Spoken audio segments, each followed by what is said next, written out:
Hello. It feels so good and so exciting to be part of your day, of your new week.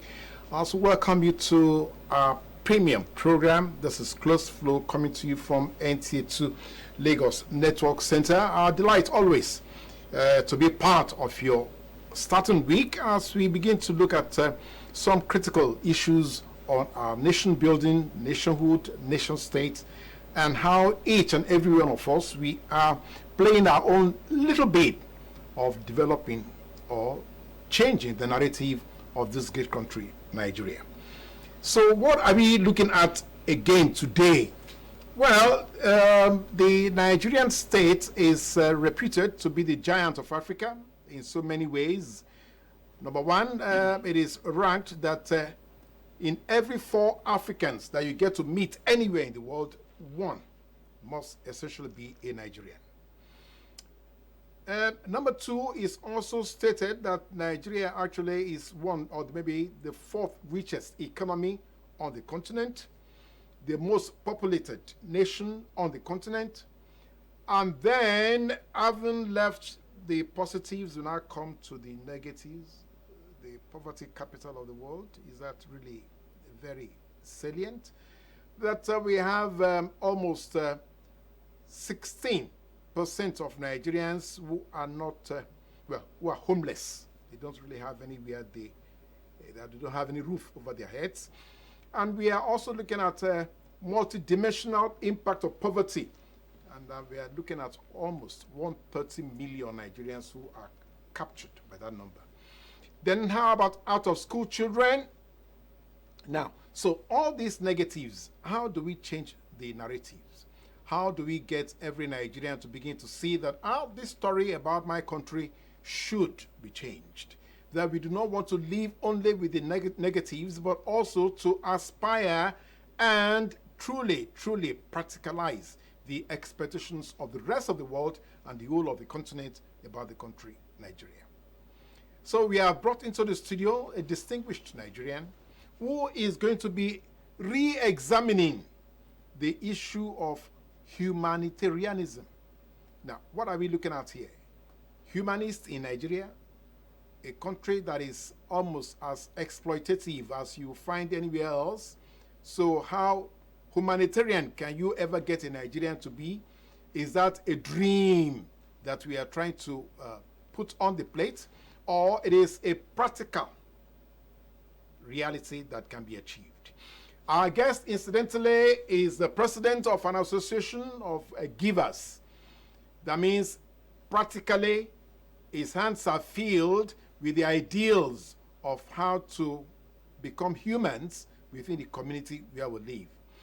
We are going to borrow his brains, we are going to borrow his experiences, we are going to borrow his expertise, and see how we can get all of us to buy into that dream that Nigeria may no longer be regarded as a failed state, but as one of the best nations on the face of the earth. So stay with us and get to meet our guests, and then the conversation opens. Stay with us.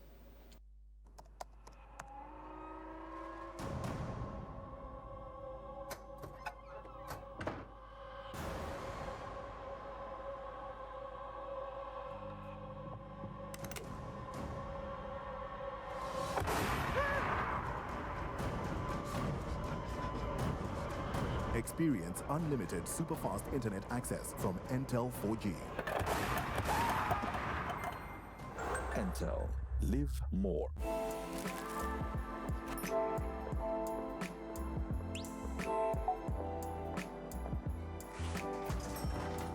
Hey, beautiful. Your eyes, your smile are all begging me to take you home tonight. Now reading page 3. Experience unlimited super-fast internet access from Entel 4G. Entel. Live more.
There you have it.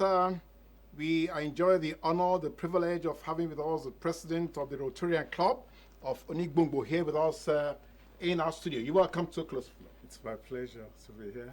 It's my pleasure. Yes, Rotarian Salau, it's good to have you with us. You are already wearing the emblem and the badge and the robe of the Rotarian Club. But the issues, we go beyond just Rotarian interests. We are looking essentially at the Nigerian space and how all of us are playing our roles. So we are saying humanitarianism is the bedrock of impactful living. You seem to agree with that. I do. Absolutely. You don't have any question, you don't have any fears that such an elaborate headline may actually not be possible? It is possible. It is possible. And what do we mean by humanitarianism? It's just the active belief in human values, value of human life, you know, and which goes further. You know, you have benevolence treatment.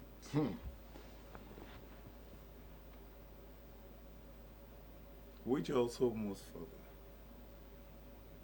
to assisting other humans. That's humanitarianism for you. And when we talk of impactful living, what do we mean? Impact itself has to do with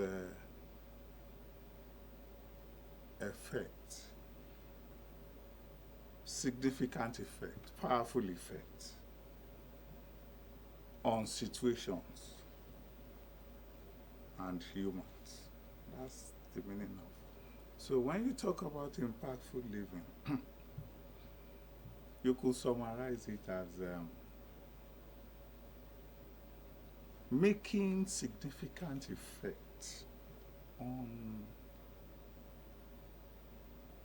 human lives. Around you. Around you. Even not only around you. As far as possible. Okay, I must again quickly invite our viewers. You are going to be part of the conversation later on. But first, let's borrow the brains. Incidentally, he's also an accountant and also a real estate, expert. But first, let's. Some people have said, sociologists have said that if you don't know the numbers, you cannot provide appropriate solutions to issues. Now you are giving us an example. Impactful. So if we are going to make positive impact, How do we do that? For instance, some people have said that humanitarianism, if you're going to define it, humanitarianism should prevent and alleviate human suffering wherever it may be found. Yeah. But if you look around here, suffering seems to be the principal element of life in Nigeria. You see, this takes us to the first element.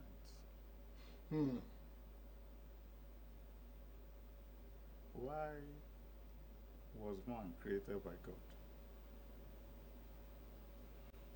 You see, there is a purpose. And to me, the summary of the purpose is to glorify God. With our lives, with our living. Yes, it's to glorify God. And you see, all of us, we can't be the same in terms of status, in terms of character, in terms of talent, in terms of even wealth. But you see, for everything that God had given you, every endowment, be it talent, be it time, be it wealth, anything, the essence of God giving you those things is for you to be able to make positive impact on humanity. So many don't really know why they are here On earth. They don't know. Because I used to tell people that in the course of living, you meet people along the journey. And for everyone you meet, you are not meeting by accident. There is a purpose. There is a purpose. So it is for you, as a person, to first discover yourself. Introspection. Introspection. You see, the essence of impactful living is to be able to spend your life,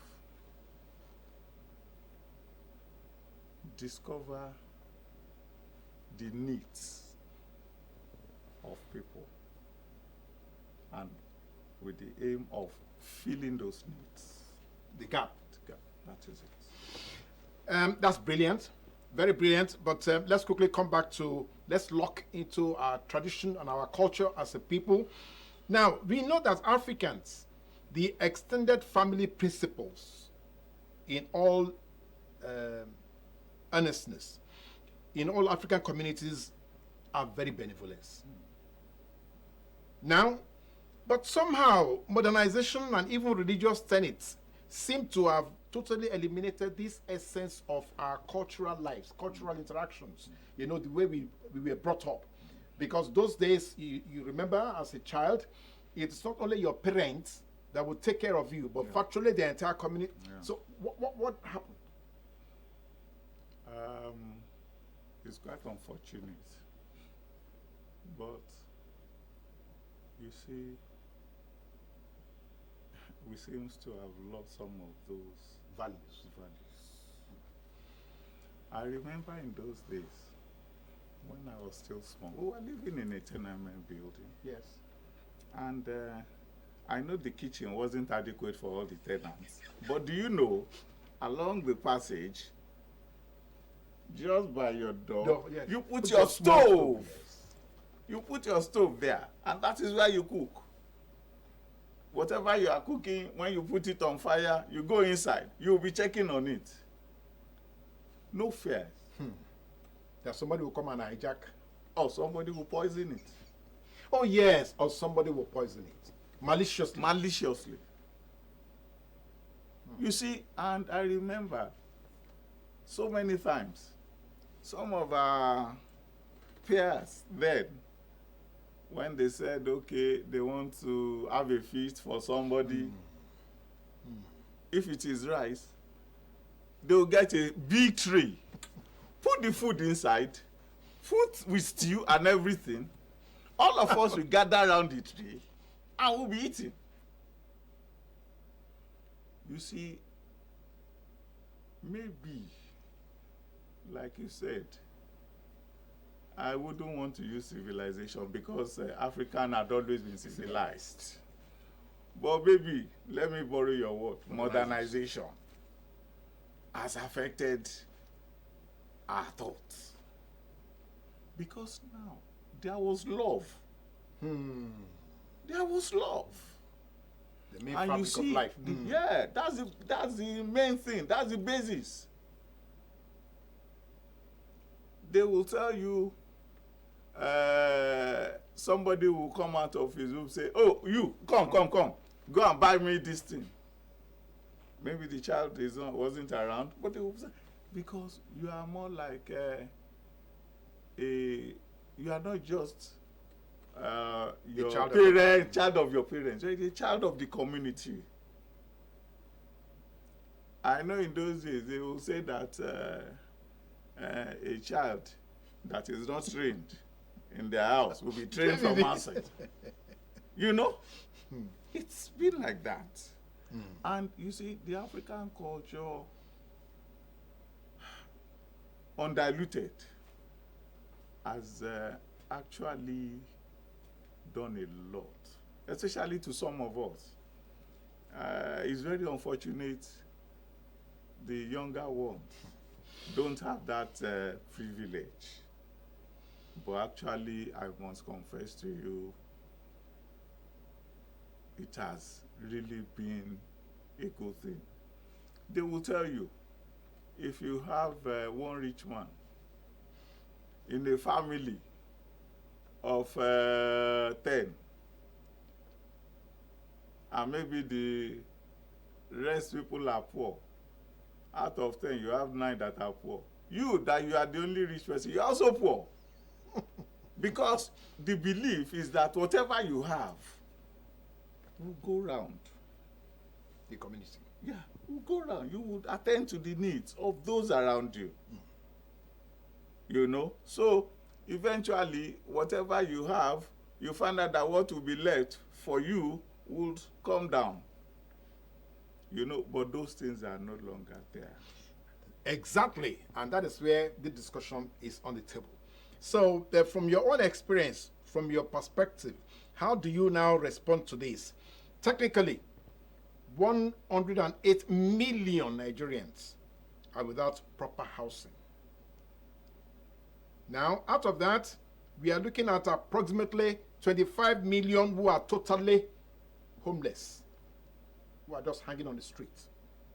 Now, these negative summaries about the way we live, the way we interact, would you say that again will be coming from modernization or failed state or failed governance, or we are just not looking at life the way we should? Well, I would say that because when you are looking at housing,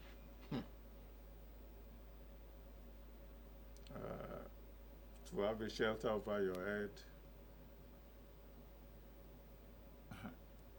you need to be living. For you to live, you need to be able to feed. And for you to be able to feed, you need to earn a living. And but in a situation, Rotarian Salau, you have actually tabled a very strong proviso. So for you to be able to live, to have a roof to feed, you must earn a living. You must earn a living. So if the opportunity to earn a living is not there, then what are we talking about? What are we talking about? But you see, despite the fact that we have imperfections here and there, I still believe individuals, corporate bodies, they still have a role to play. In spite of the situation we find ourselves. You see, we need to have the milk of human kindness. The milk of human kindness. You know, because if you are not thinking just about yourself, you'll find out that there's actually a sizable portion that would alleviate those sufferings. For me, what do you need $1 billion for? To build a home. If you have $1 billion, even if you begin to spend, and you are like, let's say 50 years of age, you begin to spend.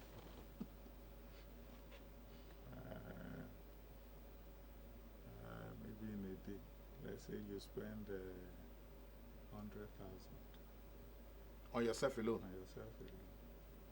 In a month, you would have spent like 3 million. In a year, you would have spent like 36 million. In 10 years. 10 years, you would have spent like 360 million. Then in 20 years. In 20 years, that's 720 million. Your 1 billion is still not. It's still not finished. But you know one thing people need to realize. Nature runs on autopilot. Nature runs on autopilot. So once it takes off, the momentum, you see, whatever you give, you shall receive. And whatever you don't give, if you don't invest, why are you expecting returns? You shouldn't be expecting returns because you never invested. You see, wow. Like, I'm sorry, I still have to mention it. The Rotary Club. Yes. There are 3 T's that we put in. You know, for us, it's all about service above self. Service above self. You keep yourself down and then you put service on top. Yes. You consider that first. Yes. Because. But it's Rotarian Salau. Is that practicable in all situations that you must consider other first? Suppose if you are hungry. That is the ideal. That is the ideal. You know, in most cases, we have the ideas, but we don't practice it. You don't live up to it. We don't. The 3 T's that we consider. Talk of your time. You know, I was saying something about impactful living the other time. Yes. And I said, you have to spend your life discovering people's needs. If you don't know their need, you won't be able to respond. You won't be able to make impact. If your need is food, and I just look at you, and I say, okay, get me a bicycle there, I buy a bicycle and I give to you. It's not an impactful, it won't impact on your life. Eventually, you get the bicycle, look for somebody that will buy it, get money and go and feed, because that is your need. So we should acquire knowledge of... You need to go around. Time. Yes. Talent. Naturally given. Naturally given. You use your talent. You use your expertise.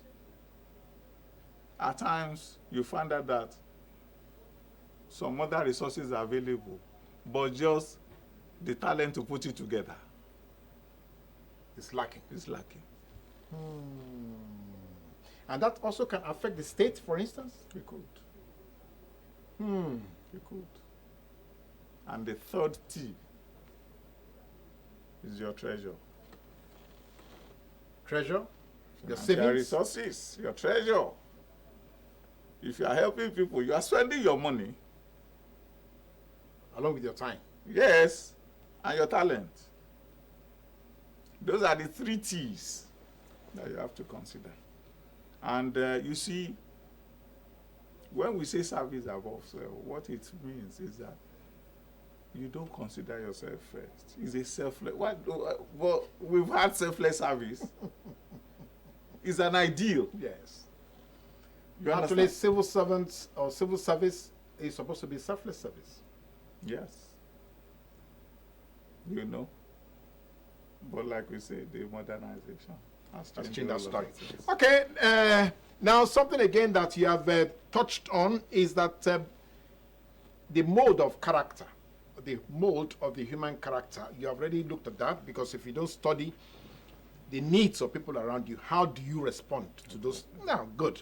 So we said that the character or the mold of characters, the attribute to distinguish your own life from the next life, that these things can actually be the basis of humanitarianism. So as a humanitarian, you, for instance, where did you begin to learn this urge to say, let me reach out and help? Do we learn it, or does it come naturally, or is it enforced on us, or we have to pay for it? Well, the thing is this, you see, when a child is born, you know, the mind is open. The child's mind, Is yes. open. You know, the philosophers will tell you it's like a tabula rasa. A tabula rasa, Yes. meaning Meaning it's like a clean slate. nothing written on it. Nothing. But a child begins to form his habit from observation. That's why you will see that if a parent is not too careful, you would have impacted negatively on the child. That is within the Rotarian, family. Yes. you're speaking of parenting. That if Exactly. some parents are not careful, Yes. they will have impacted Yes. negatively. Yes. Parenting comes in. Wow. Parenting comes in. Then you also talk about the environment. The child is not going to stay in the house. House. He will relate with his peers. But you see, the parenting would have sort of created Foundation. a foundation for him. So that when he begins to relate with his peers, when he sees them do something, he say, no, this thing, no. My mommy said if I do this thing, this will happen to me. All right, Mommy, stay with us. Don't go anywhere, because Rotarian Salau has invited you to the conversation. That parenting also is very key to how we can become humanitarians. Stay with us. We shall be back shortly. We must dilate their eyes. We look for if they have cataract, look at the back of their eyes. They have glaucoma. You know, we do a full workup for them. You will remember Our government should actually open their eyes, especially southwest of the state. Going to be looking deeper than we ever looked in before to ensure that we close all the loopholes. It manifests as physical symptoms. And every edition is an arresting conversation with distinguished Nigerians from various strata of the society, bearing their minds on how we can realize the Nigeria of our dreams.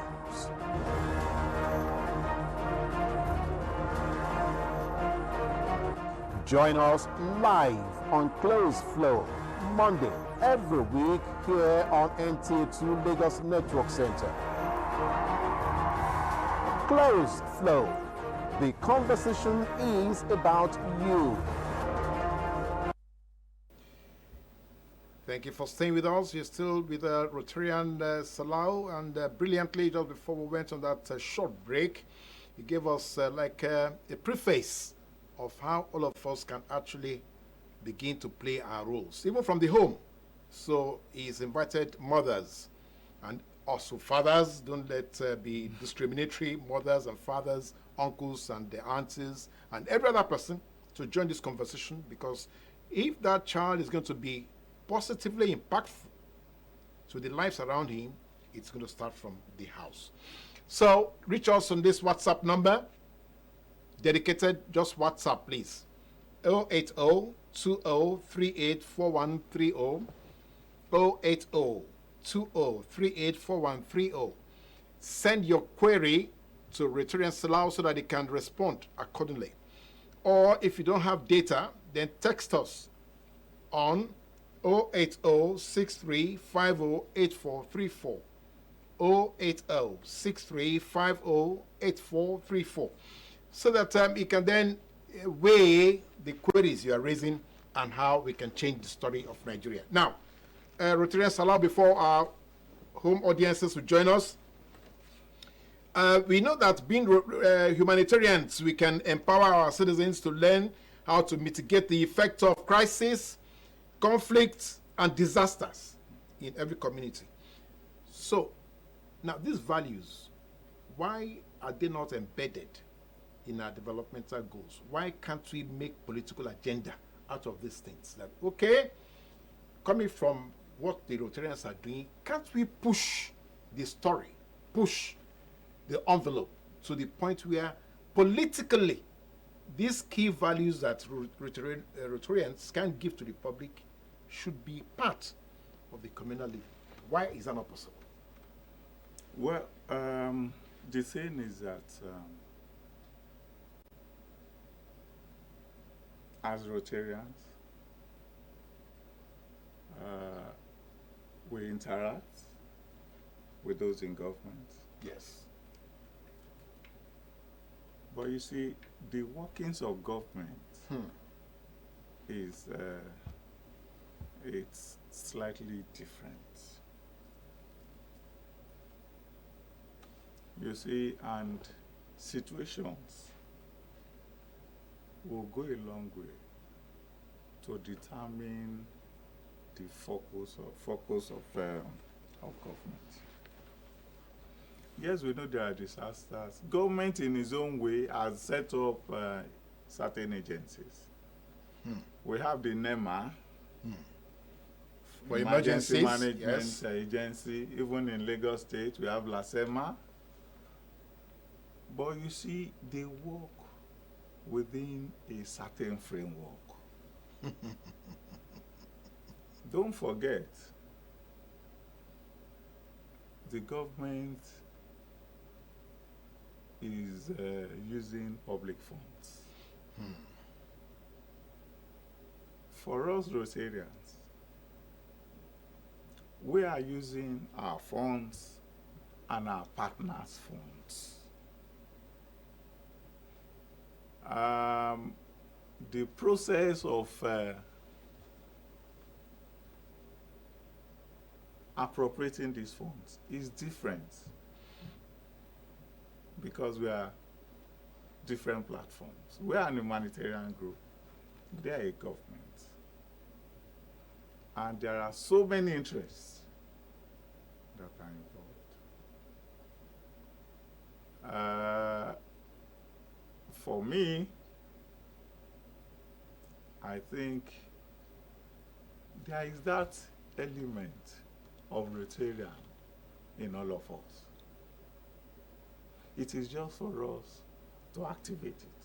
And give it expression. Give it expression. Now, okay, I like that. That is very encouraging. That's very optimistic. But the question now would be this. Unlike several other countries, and this is, the facts are there, unlike several other countries, Nigeria presently runs no social security package, particularly for the poor, for the unemployed, for the aged, and often women or the girl child. Now, unlike other countries,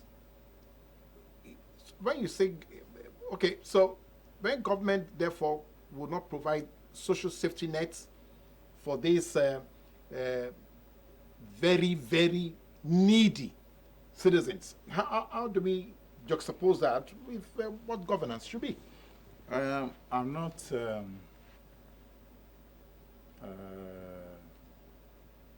trying to make this thing for the government. Make a case. Make a case for them. But then, one thing we must realize is this.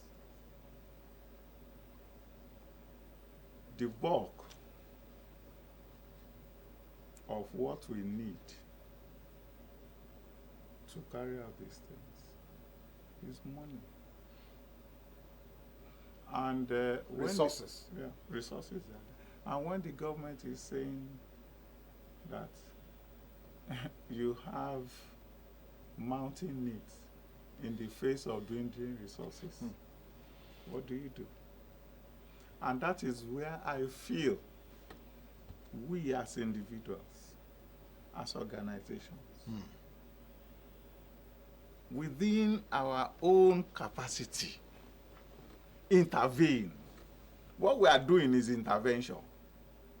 Positive intervention. Positive intervention. So that we can at least mitigate some of those impacts. That's just it. Because in all, we'll say it is the duty of government. At the end of the day, to provide for the people. But when the government is saying the funds are not there, the little we have, let us share. Okay, again, that is very brilliant. We must commend you for that, because that's very, as it were, altruistic. But now, how do we, this notion that you have painted here, that you have built for us here, which we have previewed with you now, about helping, even when the lack is so, humongous, how can this notion be shared to the elite? How can we use this notion you have given us now to remove the social classifications that we see all around us here? It's like now Nigeria is almost at the extreme. You have few who are comfortable, then you have endless number who are totally on the street. How do we change that?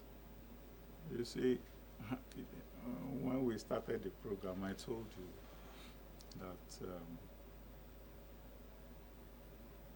most people, they don't know why they are here. It is very critical. You see, there are three things that God could give to you.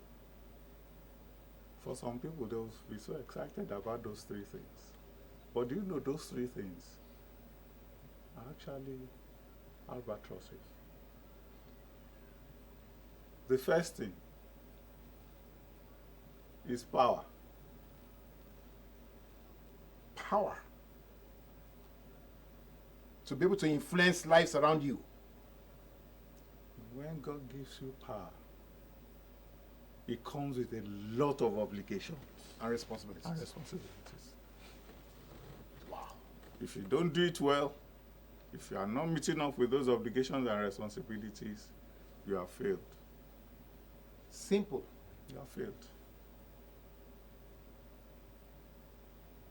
Because whatever God gives you, you will account for it. You will account for it.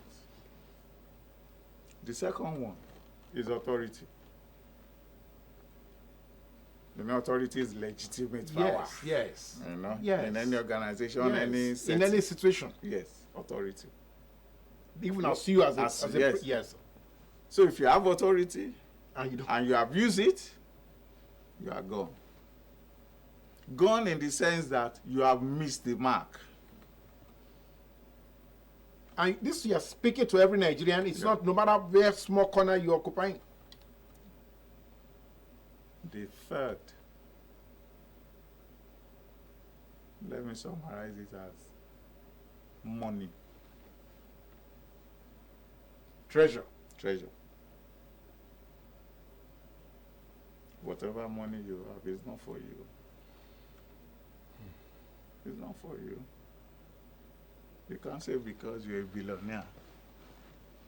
You wake up in the morning, you tell them what I want to eat. I want to eat rice this morning as my breakfast, and I want to take beef. And then you tell them, prepare me a bag of rice and kill one cattle for me. If it is done, can you finish it? It's a parable. It's only that portion that you can. That is yours. The rest, what happens? Okay.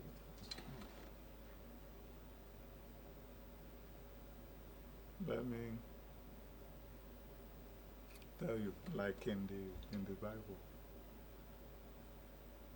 they said it's easier for a camel to enter the I have a needle than for a rich man. to enter the kingdom of God, because of the responsibilities and obligations given to the rich man.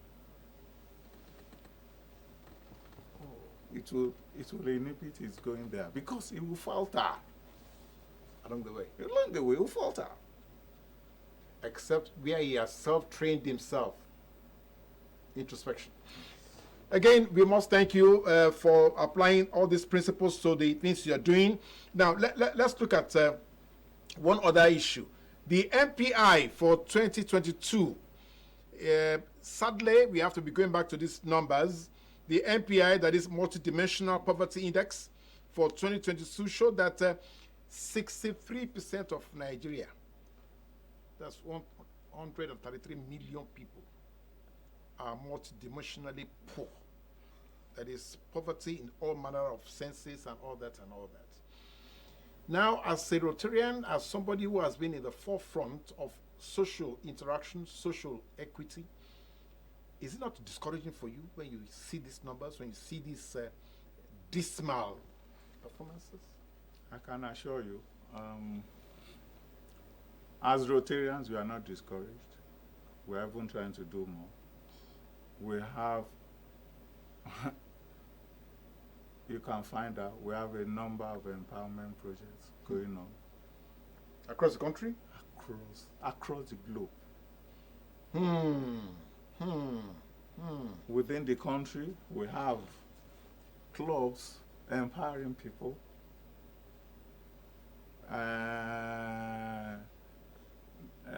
making them acquire skills, and at the end of the day, even giving them the tools to work. Empowering them. Yes. There are situations where you engage with, traders and whatever. You give them soft loans. To boost their trade. To boost their trade. That's going on everywhere. It's going on everywhere. And you see, like I said, whatever you need to do, look around you. And as a matter of priority, take your decisions. And intervene. And intervene. We are not discouraged in Rotary Club. We are not. To us, it's a further call to service. A challenge. It is. Again, brilliant. Now let's come back to what other things that we can probably look at. Now, how can we aggregate some of these issues you have raised for us here now as citizens? Because it's one thing to say the fault is from government, whereas four fingers are returning to you. So as citizens, as Nigerians, how can we aggregate some of these elements, these value-adding qualities? How do we get them into our own lives? How do we imbibe them so that our own contribution to the country can change the narrative about Nigeria? You see, the thing is that I have not indicted the government anyway, but the thing is, like I said, in the face of dwindling resources, yes, not much could be achieved. But you know one thing, if you empower 10 people today, you have brought succor to a large number of people. And don't be too surprised. In times to come, even if it is just one or two of those you have empowered, might be able to empower others. Multiplying the impact. You have the multiplier effect. We are not empowering you for you to continue to be in poverty. We are empowering you to change your story, to come out and become a better person. And if you become a better person, you would also impact on others. It's you find out that if we have this as I will also tell people, it's one thing to be a human being. It's another thing to being human. And this can actually be inside the same person. Yes. You can be a human being and not be human.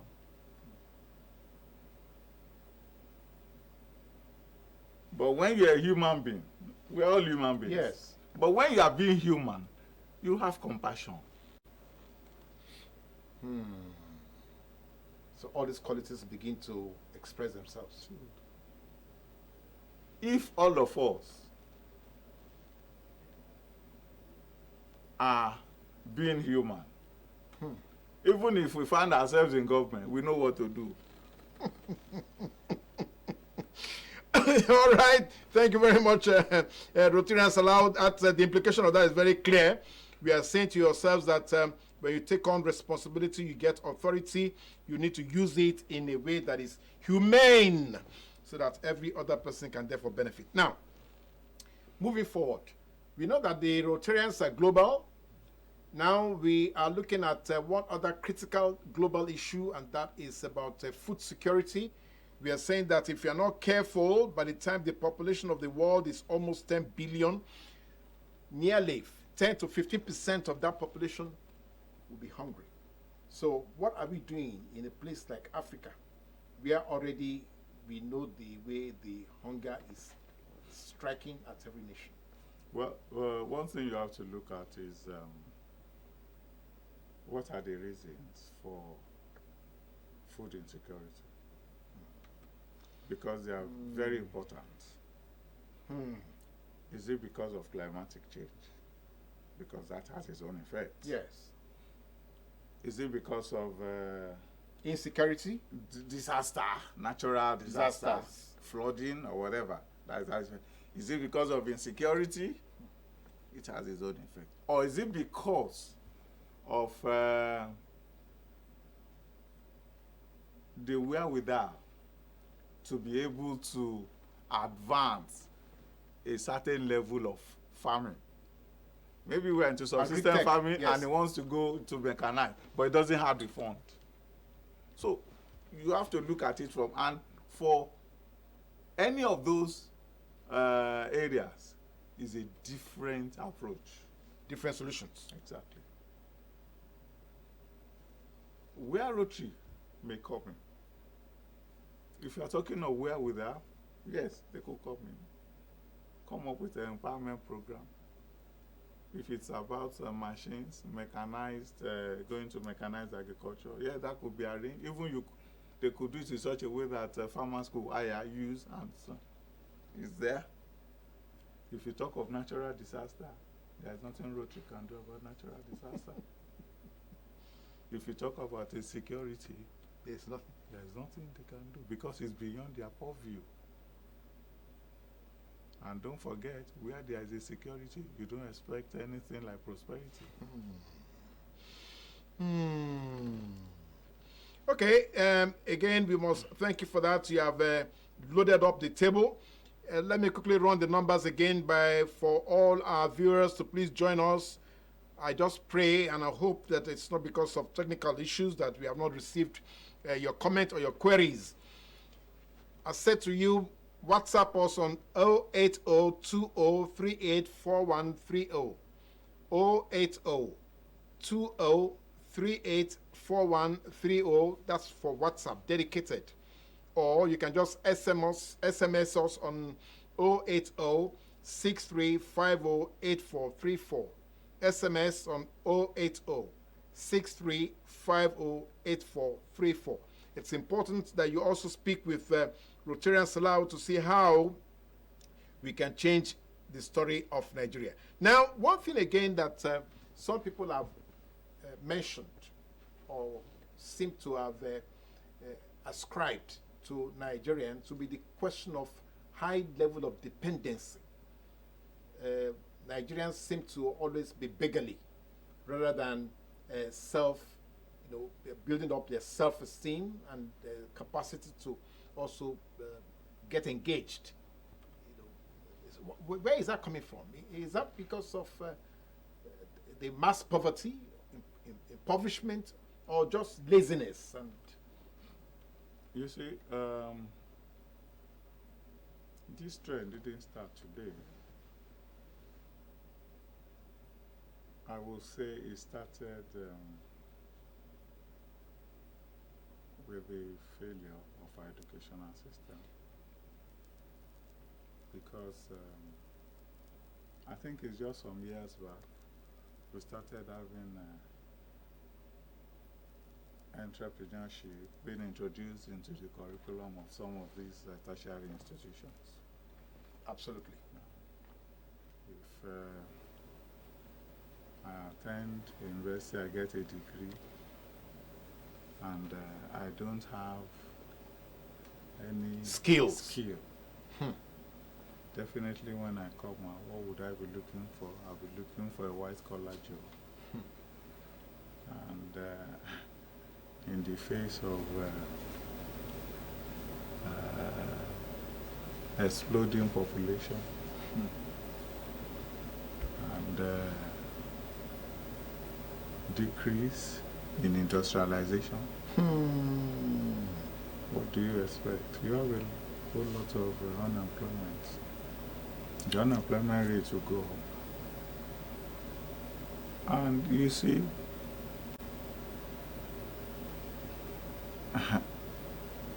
it will get to a point where everyone's still lucky now. In the country. Yeah. Because if this thing continues at this rate, you will go out there and they will accost you, even ask you to bring out everything you have in the open. Right on the streets. Right on the streets. Because they're hungry. And they need to survive. And you know, when it comes to survival, you can't do anything. So this is like a time bomb. It is a time bomb. And I think with industrialization, and for us to look inwards, we just create, if we're able to create jobs. To absorb the millions on the street. We would have done a great deal. Okay, well, before we leave, because my producer is saying to me that we should get ready for the next program, but before we let you go, now the future, the near future, we are going to in transition another couple of days, couple of weeks when the next election will come, and we have new officers to run the affairs of the country. So what do you tell Nigerians? What do you tell all the aspirants? What do you tell, how do you address, okay, this transition for this country? Well, all of us are here. This is our country. We don't have any other one that we call our own. And all the aspirants, if you bring them here, they will tell you the problem of this country. They will all tell you. But the issue is, how do we confront these problems? How do we approach and overcome them? If it's in terms of human resource, we have human resource to combat it. Despite the fact that we are saying the revenue is dwindling. I think even the little we have, we can put it to good use and still turn things around. But most importantly, I think we need to plan. There isn't for planning. You see, in this country, I know we've had a number of documents, development plans, you know, gathering dust in the shelves. You know. They've not been implemented. They've not. But those ones can no longer be implemented because the scenario has changed now. It's no longer we need to go back and yes. So what we need to look inward and see what we need to do. Because why we are talking about Nigeria now is because there are Nigerians. If there are no Nigerians, there won't be Nigeria. All right, so that is, he has said it, he has captured exactly what the future is all about. That's what we have been talking about, how humanitarianism should always represent to us the basis of how we impact on our community. Thank you so much for coming on. It's a pleasure. Thank you so very much. Thanks. Now, it is never over on Close Flow. Go to all our social media handles. Again, we'd like to apologize. I do not know what the technical problems are, why your calls are not coming in.